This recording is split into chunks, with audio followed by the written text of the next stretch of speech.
Benasek, je suis directeur de l'activité cybersécurité pour Enixo. Et effectivement, voilà, il me paraissait intéressant de vous donner un petit peu notre vision autour de ces renforcements réglementaires avec notre partenaire stratégique Systentia. Avant de laisser la parole à Francis, il y avait juste deux, trois points effectivement sur lesquels on voulait juste remettre un peu de contexte en amont pour introduire effectivement ces renforcements réglementaires. Bon, d'une part, effectivement, vous êtes tous conscients que, je dirais, l'activité des menaces ne fait que grandir et malheureusement, on ne va pas s'arrêter, quel que soit l'enjeu, qu'il soit effectivement ciblé, non ciblé et effectivement dans des contextes géopolitiques un peu compliqués. Donc ça, c'est effectivement pour poser un petit peu le décor. Et on le verra tout à l'heure, effectivement, quels sont les cadres réglementaires qui effectivement rentrent sur cette partie-là. On a effectivement, aujourd'hui, ça c'est plutôt un retour terrain. Alors, on avait des attaques opportunistes que vous connaissez tous, effectivement, dès qu'une vulnérabilité est connue, on va venir l'exploiter. Et aujourd'hui, ils ont tous les outils assez facilement pour pouvoir les exploiter. Des attaques ciblées qui sont plutôt effectivement utilisées actuellement sur des contextes géopolitiques. Dès qu'on prend partie à gauche ou à droite, et effectivement, on a des retours de bâtons qui se font sur des attaques dans la santé, dans des choses un peu plus souveraines et autres.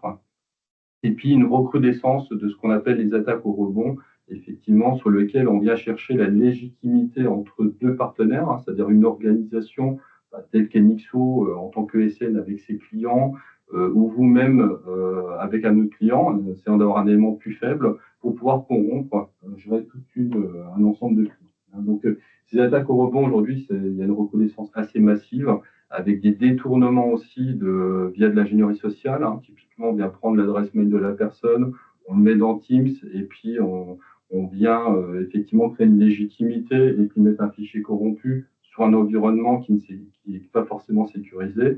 Voilà, on voit que cette complexité, mais effectivement, cette attaque au rebond fait que grandir et ça légitimera un petit peu l'intervention de Francis par la suite. Autre cadre aussi, mais là, on rentre plutôt dans des bonnes pratiques. On a connu ce qu'on appelait le shadow IT, sur lequel, effectivement, on n'a pas mis un cadre autour des applications IT et surtout les applications IT gratuites qui peuvent effectivement et qui comportent pas mal de vulnérabilités. Aujourd'hui, on a une reconnaissance de la partie shadow IA. Pourquoi? De la même manière, c'est qu'effectivement, on entend parler de l'IA partout. On veut comprendre ce qui se passe. Et dans les cadres de gouvernance, on n'a pas mis effectivement des règles de bonne conduite pour dire attention, ce document à données confidentielles et surtout pas partagé dans ChatGPT, en tout cas reposé. Donc ça, c'est aussi des enjeux qui sont un petit peu importants. On voit qu'on sort un peu du cadre de la sécurité périmétrique, mais là, on parle vraiment d'enjeux de gouvernance sur lesquels il faut vraiment poser ces cadres. Donc ça, c'est effectivement les impacts qu'on voit actuellement sur pas mal de sujets, dont des vols de brevets dernièrement qui sont faits chez Samsung, pour ne pas les citer, sur lequel ils allaient utiliser leur code source sur de l'IA, et tout était sniffé derrière, et effectivement, se retrouver avec pas mal de brevets qui étaient volés. Donc ça a quand même des impacts assez forts. Pour vous donner une approche un petit peu de Nixo dans cet environnement, notre métier à nous, dans la cybersécurité, c'est de travailler sur deux piliers. Tout ce qui va être en proactivité, via la compréhension, donc les analyses d'audit, la sensibilisation utilisateur, le travail sur l'exposition des menaces, pour comprendre c'est quoi les vecteurs d'attaque et les points de risque dans les organisations. Et sur la partie droite, effectivement, sur toute la partie réactive autour de notre cybersoc, où c'est qu'on vient superviser en réel nos clients et les accompagner sur de l'endiguement et sur de la remise en condition opérationnelle. Des plans de reprise d'activité sur lesquels on intègre la gouvernance, puisque reprise d'activité, ça ne veut pas dire reprise informatique. Ce n'est pas la DSI qui est responsable, mais c'est effectivement la gouvernance. Et puis, effectivement, le dernier rempart qui est sur la partie cyberassurance, qui, malheureusement, aujourd'hui, sur les acteurs de l'assurance, nécessite d'avoir travaillé sur les piliers qui étaient un petit peu amont. Bon, ça, c'est des choses que vous connaissez, mais c'est important de le rappeler. Ça, c'est quelque chose qui va vous faire mal, mais ce n'est pas l'objectif. Dans l'environnement industriel ou dans la santé ou dans les collectivités, on a effectivement des normes. Alors, on voit qu'on a une recrudescence de normes. Ce qui est important derrière ça, c'est de voir que les piliers se convergent. Dans l'industrie, pour ne pas le citer, sur la partie sécurisation, retrouver des normes autour de l'IEC 72443. On va retrouver de la 27001 qui est un peu plus connue. Et effectivement, quand on va être sur des sujets titres réglementaires, et ben, on va voir qu'en fonction des architectures qu'on peut avoir en place dans nos organisations, et ben, on va avoir un contrôle réglementaire qui peut aller de plus en plus loin que la partie IT-OT. Donc, c'est ce que j'explique là, c'est qu'effectivement, les normes sont là effectivement pour poser des exigences. On est tous confrontés à ces normes avec des impacts. On verra tout à l'heure justement la partie NIS 2 avec l'intervention de Francis sur certains aspects qui peuvent nous proposer. Là, on rentre sur la partie directive. Donc, quand on dit directive, c'est obligation. Donc, on verra les transpositions sur le champ français. Et puis, bien entendu, des recommandations qui peuvent se faire, comme vous connaissez tous, autour de l'ANSSI, sont des recommandations qu'on conduit. Donc, on aurait pu citer d'autres directives. On va parler du CRA, on va parler de en finance, on va parler d'ISO 5000 pour les impacts énergétiques. Donc, on voit qu'il y a beaucoup de choses, beaucoup d'informations et de flux qui échangent, des directives qui arrivent, qui nous font un petit peu mal à la tête. Mais si on commence à décortiquer un petit peu tout ça, on s'aperçoit qu'il y a des fondations à acquérir et surtout de la gestion de risque qu'il faut mettre sur ce volet-là. Donc, notre métier, pour le synthétiser, effectivement, on accompagne nos clients de la partie audit jusqu'à la partie management, supervision, donc on appelle plutôt du cybersoc, et dans tout un cadre réglementé sur lequel on a effectivement les habilitations et on est adhérent des programmes effectivement de renforcement nationaux. Ça, je vais passer vite. Et puis, Francis, moi, j'en ai fini pour ma partie. Je te laisse la main. Et je pense qu'on collera plus au sujet du lourd.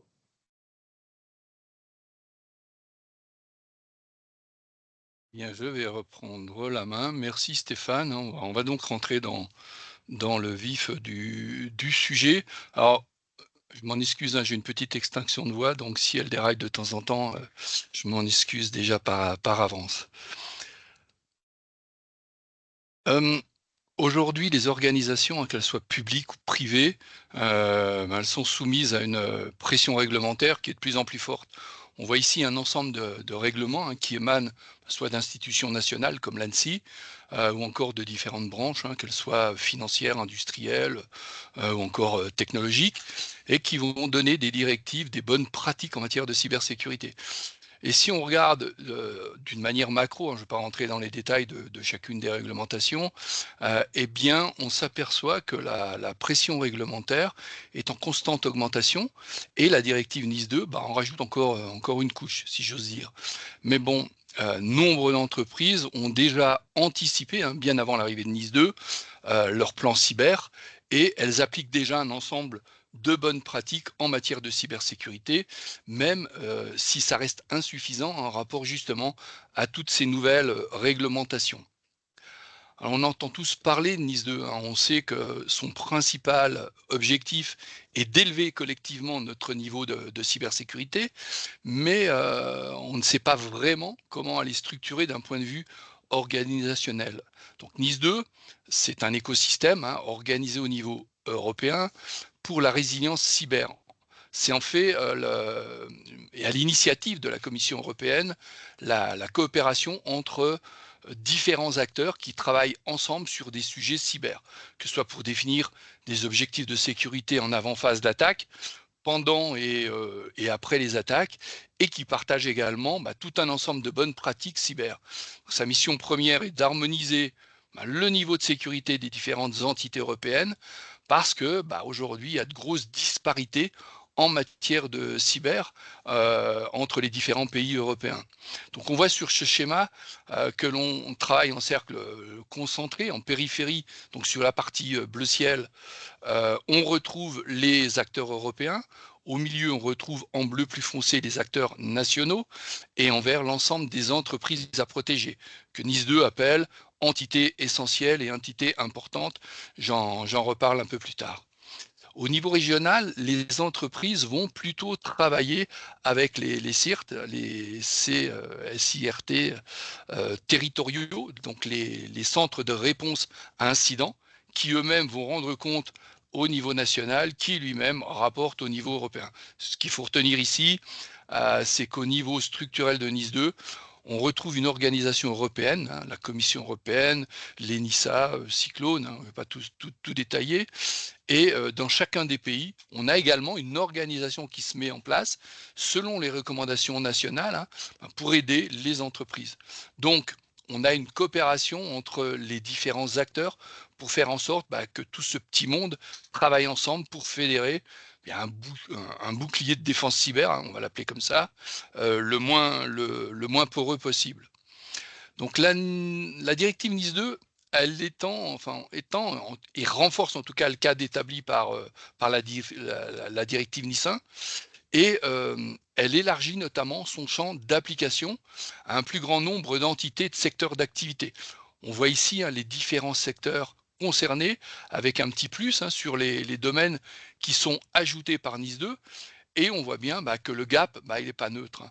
En fait, l'impact est très fort en termes d'échelle. On passe, je crois, d'une dizaine de milliers d'entités concernées, alors publiques, privées, entités essentielles, entités importantes, à plusieurs centaines de milliers au niveau européen.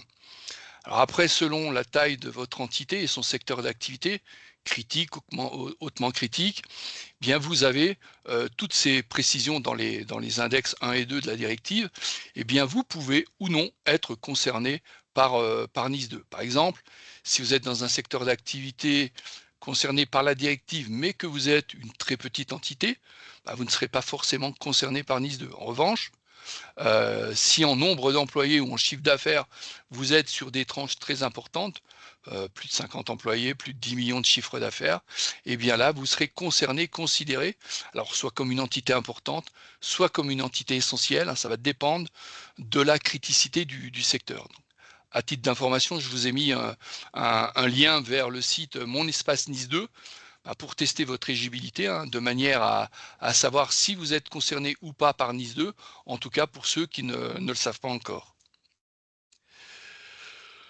Un point important, c'est qu'avec tout ça, vous avez en plus des sanctions que l'on n'avait pas jusqu'à présent, hein, des sanctions à la fois financières et pénales, hein, puisque on a une responsabilité des dirigeants, notamment sur l'interdiction d'exercice de fonctions de direction. Alors quand on parle de dirigeants, on imagine que c'est le président ou le DG, hein. Alors après, est-ce qu'on redescendra à des échelons inférieurs, niveau DSI, RSSI, RSI? Je pense qu'il y aura pas mal de jurisprudence, mais rien n'est encore vraiment arrêté aujourd'hui. En tout cas, à mon niveau de connaissance, hein. Ce qui est sûr, c'est que le contexte d'application de ces sanctions, il n'est pas encore bien défini, mais il sera de toute manière conditionné par le non-respect des exigences en matière, en tout cas, des exigences de la directive NIS 2. Donc après cette présentation générale, je vais vraiment parler des axes de réflexion de l'ANSSI relatifs à la transposition nationale des mesures de gestion des risques liés à la cybersécurité qui découlent de l'article 21 de la directive NIS 2. Donc il vise à assurer que l'ensemble des entités des États membres protègent leur système d'information, leur réseau, leur environnement physique, tout ça contre de potentiels risques cyber, et ça sur la base de 10 mesures inscrites dans l'article 21, à savoir l'analyse de risque, le traitement des incidents, la continuité d'activité, les sauvegardes, la gestion de crise, la chaîne d'approvisionnement, le traitement des vulnérabilités, la formation à la cybersécurité, le contrôle des accès, la gestion des actifs, et tout ce qui va toucher à l'authentification, hein, authentification forte et authentification continue. Donc, comme dans les 10 mesures, en tout cas de l'article 21, on retrouve 4 piliers qui regroupent 20 objectifs de sécurité. La gouvernance, composée de 6 objectifs, la protection, composée de 9 objectifs, la défense, composée de 2 objectifs, et la résilience, composée de 3 objectifs. Alors, celui qui nous intéresse est le pilier protection, parce que c'est lui qui régit en grande majorité, hein, l'ensemble des objectifs de sécurité liés aux solutions de Bastion. Et il est important, enfin en tout cas, ce pilier est composé de 9 objectifs. Alors je vais faire un focus sur 7, hein, car sur 7 des 9, parce que les objectifs 7 et 8 sont tout simplement hors scope des produits Systentia. Ce qui est important de retenir, c'est que les entités ne sont pas toutes concernées par l'ensemble des objectifs. On voit ici, par exemple, que les objectifs 12 et 15 ne concernent que les entités essentielles. Ces 7 objectifs sont répartis en 3 volets. On a le volet architecture avec 4 objectifs, le 9, le 10, le 11 et le 12. Le volet accès et identité avec l'objectif 13, gérer les identités, les accès à CSIR. On y retrouve tout ce qui est identification, authentification, droit d'accès. Et puis le volet privilège avec 2 objectifs, le 14, maîtriser l'administration de ces SIR et réaliser les actions d'administration depuis des ressources dédiées. Alors on va maintenant aborder le chapitre qui décrit la transposition nationale des mesures de sécurité issues de l'article 21. Alors comme vous le savez, hein, l'ANSSI mène des réflexions relatives à la transposition nationale des mesures de gestion des risques cyber, en tout cas en droit français, et elles sont directement en rapport avec l'ensemble des objectifs de sécurité qu'il conviendrait d'atteindre pour les entités essentielles et importantes dans le cadre de la réglementation NIS2. Donc l'objectif de l'ANSSI, hein, c'est de fournir un référentiel de cybersécurité pour les futurs acteurs économiques assujettis à NIS2. Donc il aurait dû être entériné le 17 octobre de l'année dernière, en 2024, mais bon, l'ANSSI a pris du retard et c'est toujours en cours. D'ailleurs, avant-hier, je crois que c'est avant-hier, le 11 mars, a débuté au Sénat le débat public sur la transposition de la directive européenne NIS2 au sein du projet de la loi relative à la résilience des infrastructures critiques et puis au renforcement de la cybersécurité. Moi, j'ai téléchargé hier le rapport de la commission spéciale sur le sujet, mais bon, j'ai pas encore pris le temps de le parcourir. Sachez juste que les choses avancent à ce niveau-là. On va commencer par se focuser sur les objectifs de sécurité du volet architecture.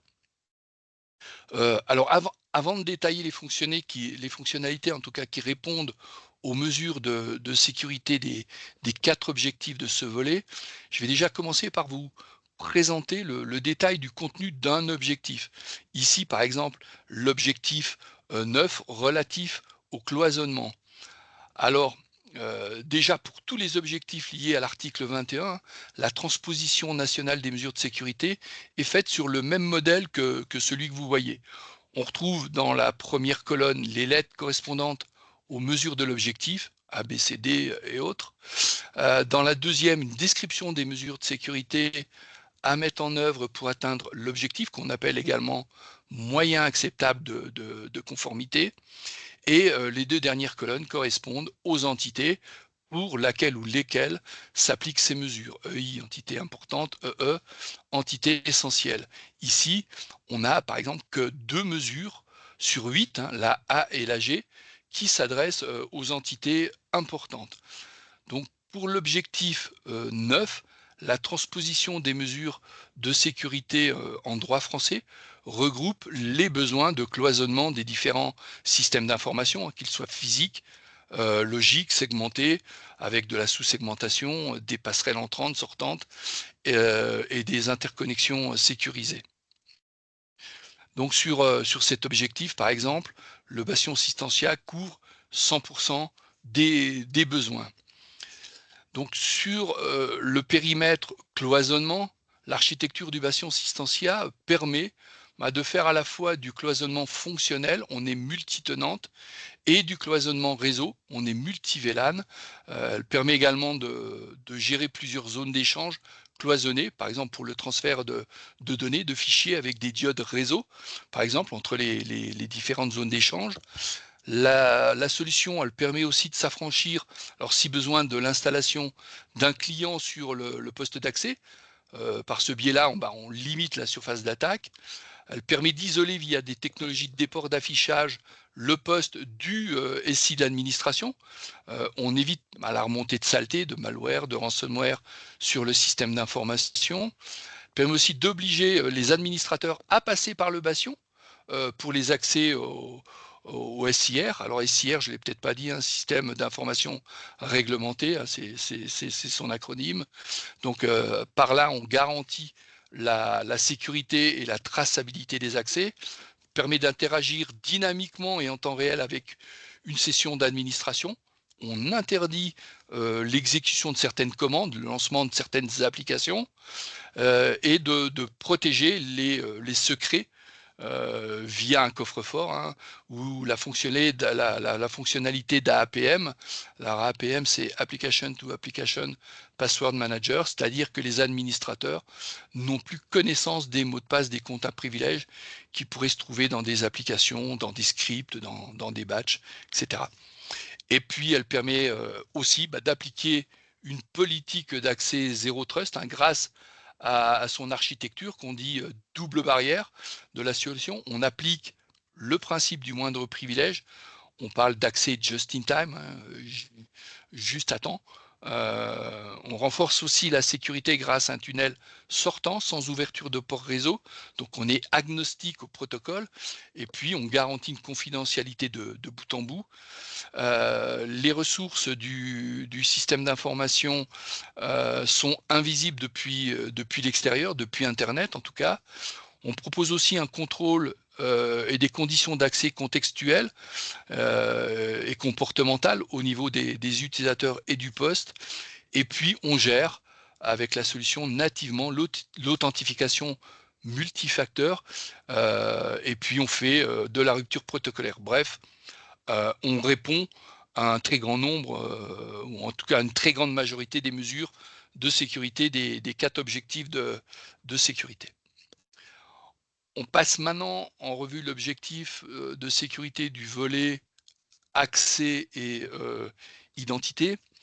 Alors pour des questions de timing, hein, je ne vais pas détailler les mesures de sécurité de cet objectif, hein, le 13, mais seulement les réponses qu'on lui apporte. Donc ce volet accès et identité s'adresse aux mesures de sécurité qui concernent l'identification, l'authentification et les droits d'accès. Donc on répond à 95% des mesures de sécurité de l'objectif, en particularité avec des fonctionnalités de gestion de cycle de vie des identités. On provisionne automatiquement les utilisateurs, les comptes, les droits.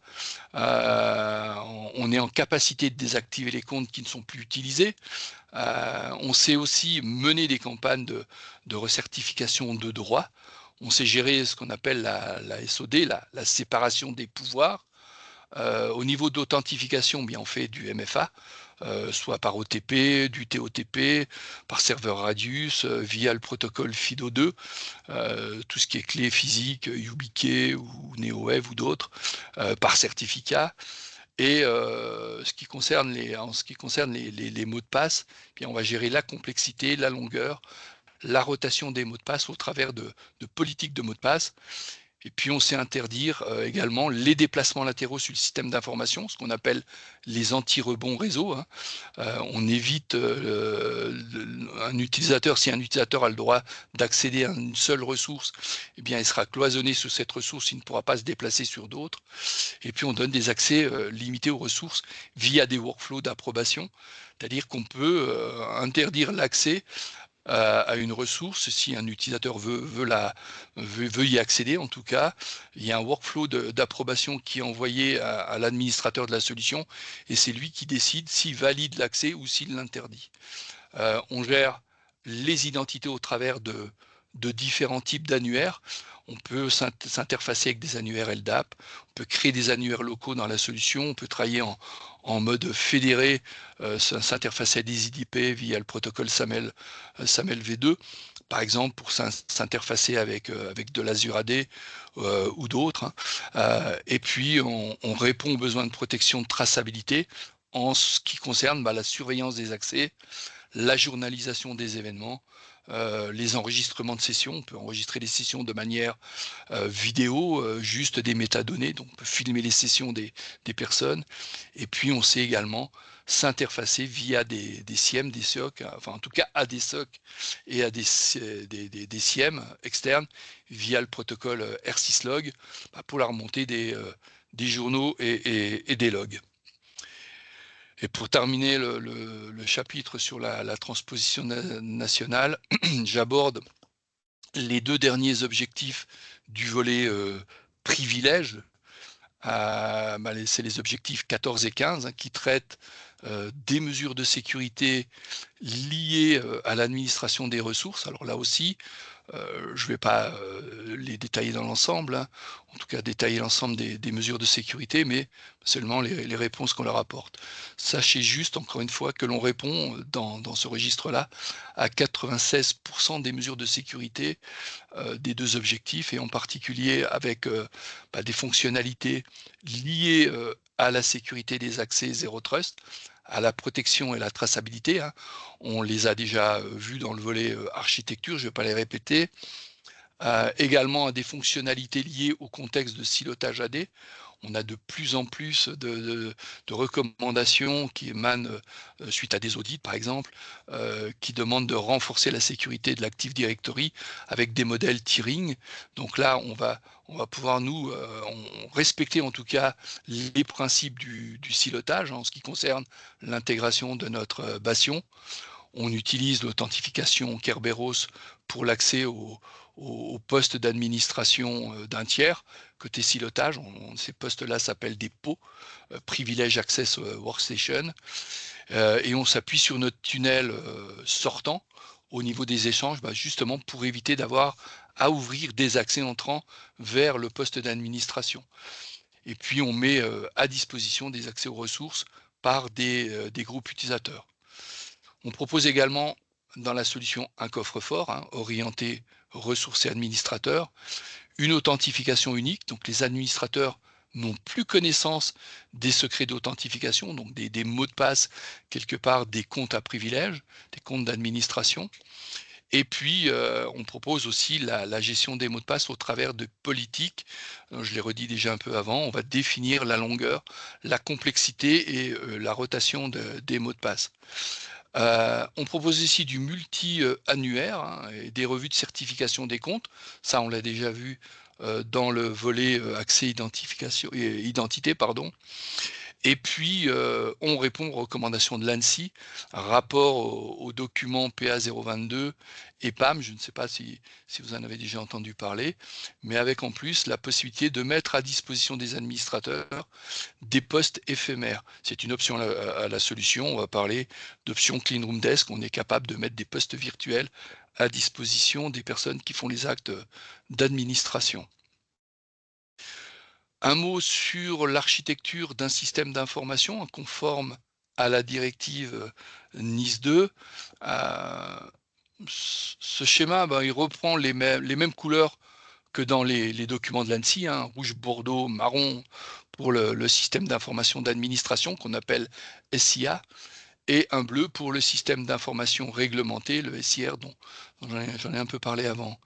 On a donc deux systèmes d'information séparés, des ressources dédiées d'un côté, des ressources dédiées de l'autre, une séparation des postes, des réseaux, des serveurs, des infras, des annuaires, etc. Et puis le trait réseau violet que vous voyez sur le schéma, oui, c'est une recommandation, en tout cas, c'est aussi le fait d'avoir pour chaque ressource administrée une interface réseau qui est complètement séparée de l'interface de production.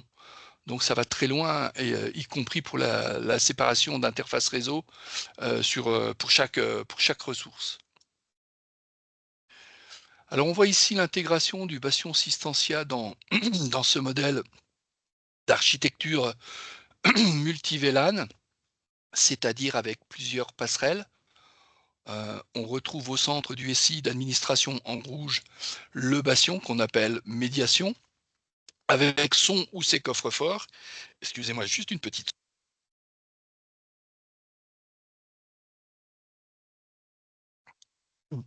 Ma voix commence à dérailler. En haut du SIA, dans la zone d'enclave prestataire, on a une passerelle qu'on appelle Edge Gateway pour gérer justement la sécurisation des accès distants. Elle offre également une rupture de protocole en accès HTML5. Donc l'architecture de notre bastion permet de gérer nativement les accès depuis des postes externes, par le web uniquement, ou en passant par des zones d'enclave de prestataires et des accès directement depuis des postes internes.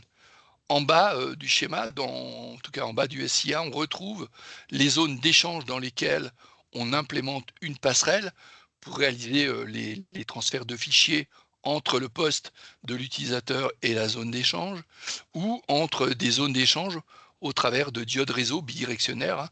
Ce sont des appliances qui scannent l'intégralité des fichiers à transférer, pour s'assurer qu'ils sont exempts de tout malware, ransomware, de virus, enfin de toute charge virale. Par exemple, la solution Crossing de Chabvision, c'est Exvertin IT pour ceux qui connaissent, en est un exemple. Et on retrouve bien évidemment la passerelle à droite du SIA dans la zone d'accès au SIR qui permet l'accès aux ressources à administrer. Et je vais terminer cette présentation par cette slide qui présente une partie de la couverture fonctionnelle et technique du bastion Systentia rapport à l'article 21 et à certains paragraphes déclinés dans la directive NIS 2. Donc le paragraphe 57, par exemple, parle de cyberprotection active, c'est-à-dire qu'il ne faut pas faire que de la détection de la réponse, mais il ne faut pas, en tout cas, il ne faut pas attendre que l'incident passe pour le traiter. Il faut vraiment mettre en place une solution qui permet d'éviter la pénétration du système d'information par une charge virale. Et donc, c'est tout ce qui est prévention, détection en amont, et c'est ce que fait le bastion Systentia. Les paragraphes 56, 85, 90 parlent de protection contre les attaques, alors soit sur la chaîne d'approvisionnement, soit par ransomware. Ça se traduit dans le bastion Systentia par on ne met pas de clients sur les postes, on fait une vérification du poste, on a un contrôle de conformité, on analyse le contexte de connexion avant d'autoriser la connexion, on fait de la rupture protocolaire, tout ça pour minimiser les interactions avec le poste. Et puis il y a aussi tout ce qui concerne la protection des secrets d'authentification, donc des comptes et des mots de passe d'administration, avec le coffre-fort, les politiques de mots de passe, tout ce qui est rotation et changement de mot de passe à la volée. Le paragraphe 98 de la directive, par exemple, lui, concerne la confidentialité, l'intégrité, le chiffrement de bout en bout. Et dans ce cas, c'est notre tunnel générique, en tout cas le tunnel générique du bastion, qui répond à ce besoin. Il est multi-protocole et chiffré de bout en bout. Voilà, il y a encore plein d'autres mesures qui sont couvertes par notre bastion, mais on va pas, je ne peux pas tous les énumérer. Je vous laisserai juste prendre connaissance de ces slides un peu plus tard dans le replay si vous le voulez bien.